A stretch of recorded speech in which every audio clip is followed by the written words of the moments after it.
Yes, hello everybody, welcome back to the channel. This is the Clarets Daily News here on Turfcast, and it's called the Clarets Daily News, but like I said, it's probably going to be more like the Claret couple of daily news, or even the Claret weekly news, because I haven't done one since last Friday, but I did say that would be the case once the season starts, and it's been quite an action-packed week. Obviously, we had the big win on Monday against Luton, and then we were doing the full-time show here on Turfcast. Then I've done an interview with somebody from the production company Ad Hoc Films that did Mission to Burnley 2. That'll be out next week. And then, of course, I've been doing the pre-game show ahead of this weekend's home game against Cardiff City. So you'll have to bear with me.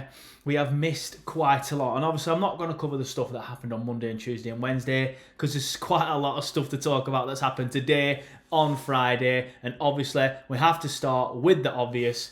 We've lost a couple of players today.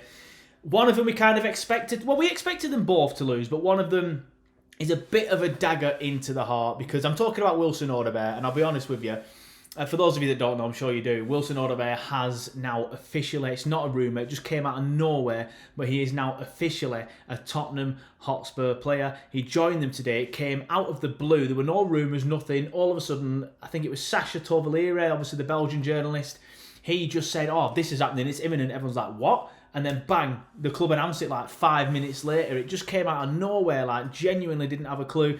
And the club have said on the official website, French winger moves to Spurs. Bizarre headline, just put Wilson Odobert. Burnley Football Club can confirm that forward Wilson Odobert has joined Tottenham Hotspur for an undisclosed fee. The French under-21 international signed for the Clarets last summer and scored 4 goals in 33 appearances across the 2023-24 campaign and became Burnley's youngest ever Premier League goal scorer with his goal against Chelsea. The club would like to wish Wilson all the best and thank him for his efforts during this time. Now, obviously, undisclosed fees are always the case these days, and I hate them. I understand them. The clubs don't have to report how much they're selling them for, but it then creates all this uncertainty and all these rumours about how much we're selling the players for. Obviously, I don't 100% know, but all I can do is tell you the things that I have heard and the things that I have seen on Twitter. Originally, I saw it reported from a French journalist whose name I'm about to butcher, Mark Mekhuanua. Definitely not pronounced like that. That doesn't sound French. But he believes that the fee for Wilson Odobert is 37 million euros, which I don't know the exact exchange rate at this stage, but I think it's around 30 million quid. And then plus add-ons and bonuses on top of that. But then not long after that, Sasha Torvalera did report that 37 million deal is the 37 million. He said 37 million quid, which then adds up because he says 37 million quid for the full package. So it's an initial 30. I'm just guessing here. This is not gospel, but just based off them two, I'd say it's an initial 30 plus then 7 million in add-ons if Wilson Odobert then reaches them, depending that they're not something stupid like Tottenham to win the Champions League, because that obviously isn't going to happen. It might be something like 25 million now and then 5 million at a later date, which we are guaranteed to get, and then some more in add-ons and bonuses, which is obviously usually the case of sort of like amount of appearances, amount of things that he wins. So if he plays another 100 games for Spurs, we might get 5 million quid, something like that. You know how they work, but I know sometimes people might be watching for the first time and will not be aware. But yeah, we expected Wilson to leave, but when he played against Luton, I kind of sort of like started coming into thinking, oh, maybe he's going to end up staying. Obviously not, he's gone now. The meltdown, to be fair, I thought the initial reaction was a bit of a meltdown, and the majority of fans have been like, yeah, we kind of expected this, which is fine. But I think we need to get used to the fact that players are going to start leaving now. I still suspect Berge will leave. The latest report on that, I'll get into it a bit, is that move is currently stalling, so he may not leave. We will talk about Dara O'Shea later in the show as well. There's so much to fit in.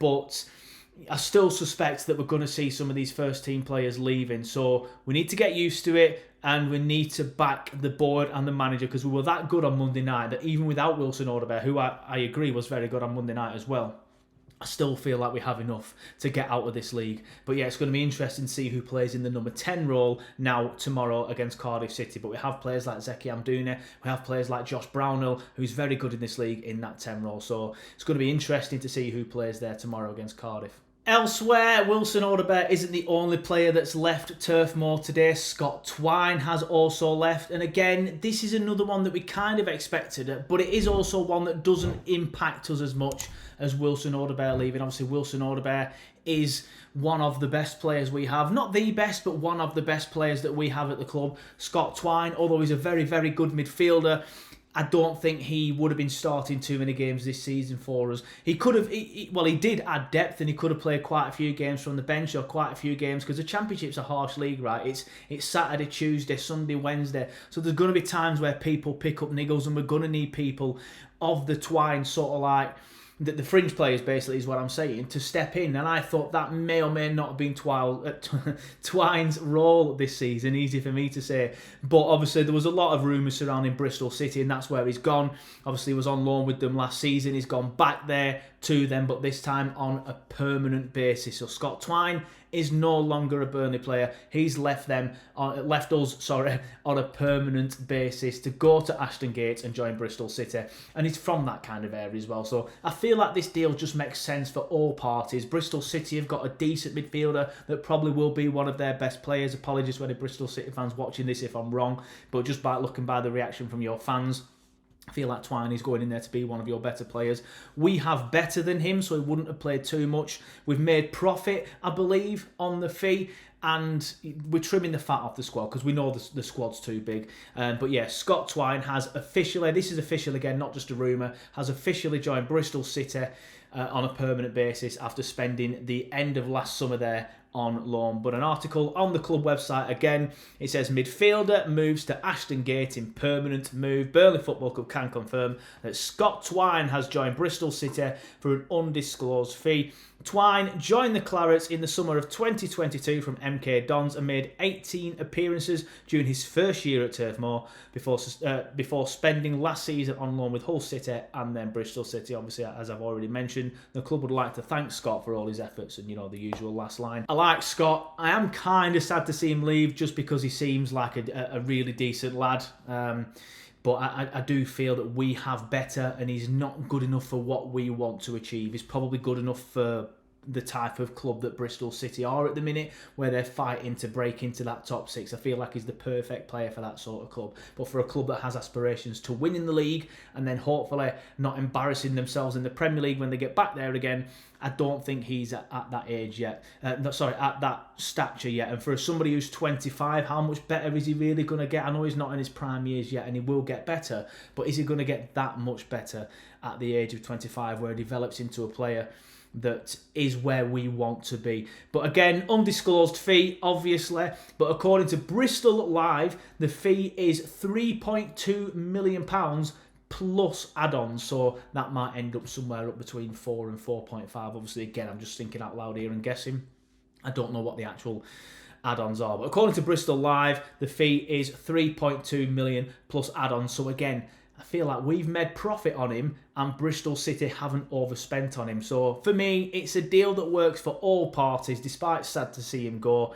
We will miss his free kicks, I'll tell you that much, but it looks like Perez is quite good at set pieces. So again, we might have somebody to slot in to that role. And hopefully it's not Josh Brown. As much as I do like Josh, I think he gets unnecessary sticks sometimes from the fan base. But yeah, Scott Twine is the second player to leave Turf Moor today as he joins Bristol City on a permanent basis. Right, less of the outgoings and more of the incomings. There's been nothing official at the time of recording this, but we still believe that Ronaldinho's son, Xiao Mendes, is now a Burnley player. Like I said, there's been no official confirmation from Burnley Football Club on this yet, but we have actually seen pictures of him with his agents, I presume they are, holding the shirt, and another picture of him at a desk signing paperwork. So I think it's 99.99% certain that he is in the building. Well, it's 100% certain he's been in the building, right? There's picture evidence.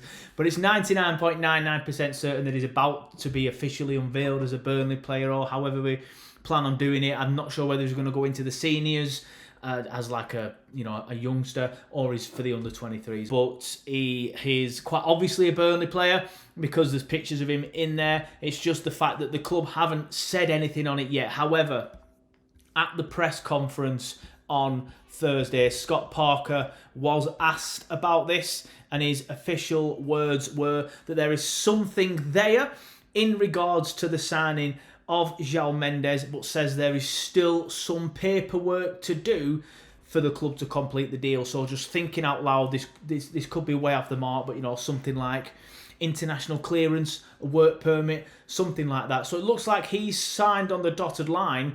We just need more paperwork finalised, whether it be from us or from other parties, to get the deal all sorted and to get it over the line so he's 100% ours. But yeah, we're just waiting on official announcement on this one. But I'm not even sure if the club would announce it. You would think, him being somebody like Ronaldinho's son, that they would do, because it's such a big marketing opportunity to have something like that. But we're just waiting for the club to officially announce it. Even Ronaldinho himself, by the way, put an Instagram post up about it. So I think we're pretty certain that something like this is going to be officially announced soon, because we know he's in the building, we know he's signed something, we're just waiting on the rest of the paperwork to get done. But yeah, Xiao Mendes has left Barcelona, by the way, to come to Burnley, and he's a son of Brazilian legend and one of the greatest players of all time, Ronaldinho. Right, sorry, now it's back to outgoings, or at least rumours of outgoings. Obviously, we're all aware of Manchester United's interest in Sander Berge, but the latest on this is that move is currently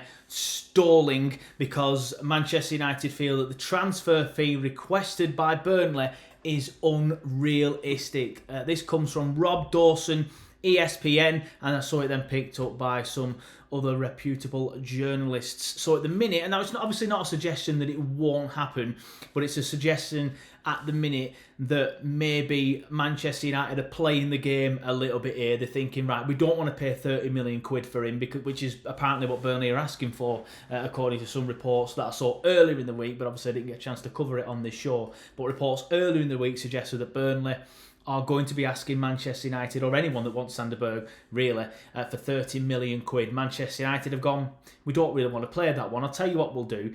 We'll stick something out in the media that says we're not willing to pay that one, to then hopefully the player gets itchy feet and tries to push a move through. Thankfully, it's Sander Berge and he seems quite professional. I'm not sure he's that kind of guy. I might end up with egg on my face here, but I don't feel like he will be the type of person to then push a move through because of something like this. But it's looking like the move is about to stall. Well, he's stalling at the minute, but it could end up being pushed through as the time goes on. And I'm just actually, as I'm reading this to you now, just getting some more news from Sky Sports. Sorry, not Sky Sports. It's come from Tyrone Marshall at the Manchester Evening News and has then been picked up by Sky Sports. But apparently, Manchester United are now prioritising Manuel Ugarte. And according to Tyrone Marshall at the MEN, as we just said, there is an expectation that that deal will be done. However, this report says that other Premier League clubs are in more advanced talks with Sander Berge. That literally dropped as I was talking to you then, or it dropped on my screen. So it looks like that one's still developing. And I do still suspect Sander leaves. I think he's too good for the Championship. I think we'll be okay without him, as we showed on Monday night against Luton. He's obviously at the minute got an injury, a quad issue, as Scott Parker called it today. I'm not sure how legitimate that is, or whether Scott's just towing the party line. He may be injured. I obviously do not know what's happening behind the closed doors at the football club. But yeah, Sander Berge, all a little bit up in the air at the minute. Manchester United are stalling on him and are now prioritising somebody else.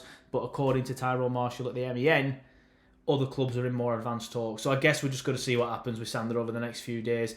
Hopefully nothing, but I think 90% of Burnley fans have now convinced themselves that he's going to leave and fully expect it. And another player that's been rumoured to be linked away from Burnley is Wout Weghorst. And again, obviously this is despite playing on Monday night. Obviously came off the bench late in the win at Luton. A lot of people surprised to see him actually play for the club, as was I. But yeah, there's obviously been a lot of rumours over the summer about Weghorst leaving. Obviously, it's not really gone as planned, his time at Burnley Football Club. We're not going to get into it now, whether or not you think about whether he was right to go out on loan or you know the deal that we supposedly had. That's not what I'm here to discuss. But there was a video that apparently came from like a Discord, an Ajax Discord channel, which allegedly showed about Weghorst at Amsterdam Airport going to sign for Ajax. It's on your screen now, so you can make your own judgments. But when I shared this, obviously it already done the rounds a little bit on Twitter, but when I shared this on Twitter, or X, whatever you want to call it, I did put a massive disclaimer on there saying there is no clarification of when this is, or where this is, or even if this is Wout Weghorst. I wasn't 100% certain that it was even him. I thought it looked like him. It was quite a tall person. I think they had a Netherlands bag on or something. But when I remember looking at him thinking the haircut looks a little different, which is one of the things that stood out in my ear. But quite a few people commented that the haircut looked the same as what he had on Monday night at Luton, but I felt it was inconclusive. And there was a bit where he turned to the side at the end of the video, and I'm looking at his face, and it didn't look like him at all to me. And somebody else pointed out, I can't remember who it was, so apologies, but somebody else pointed out underneath the video saying there's no tattoos on him, you can't see his tattoos, and Weghorst has got quite a prominent sleeve. So I don't know whether it was him. I don't know if it was him, whether it was now or 5 years ago, for example.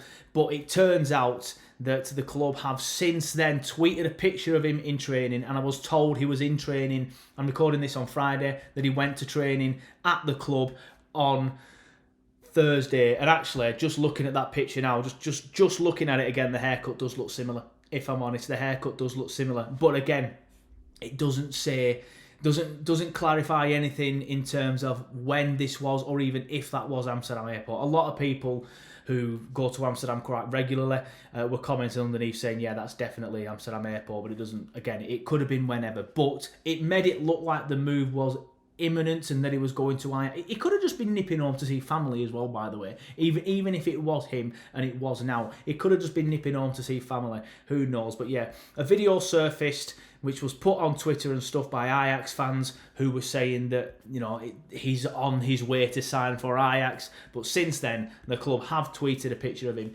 in training. And this video came up on Wednesday night, by the way, and then he was in training for Burnley. I can guarantee this, on Thursday. So not really sure what's happening with Weghorst at the minute. The picture that the club put up, he's smiling. He looked part of the team on Monday night as well. And despite everything, he will be an asset to us in this league. He will be, whether he wants to stay in this league, because I don't even think he starts for us. I think Lyle would be the starting striker. Again, it's like I've said, it's a championship. It's Saturday, Tuesday, Sunday, Wednesday. Especially with somebody with mental health issues like Lyle has struggled with in the past, it can get on top of people. So again, he could have a massive part to play, even if he is the first choice. But does he want to be the second choice striker in the Championship? I would doubt it. So it's interesting that the club are posting pictures of Weghorst again, and this sort of like redemption arc is looking like it could be coming to fruition. Be interesting again to see if he's on the bench tomorrow against Cardiff. But yeah, even if he did go to Amsterdam, or that was him in the video, or it was now, he's been in training since then. So all a bit up in the air with Wout Weghorst at the minute as well.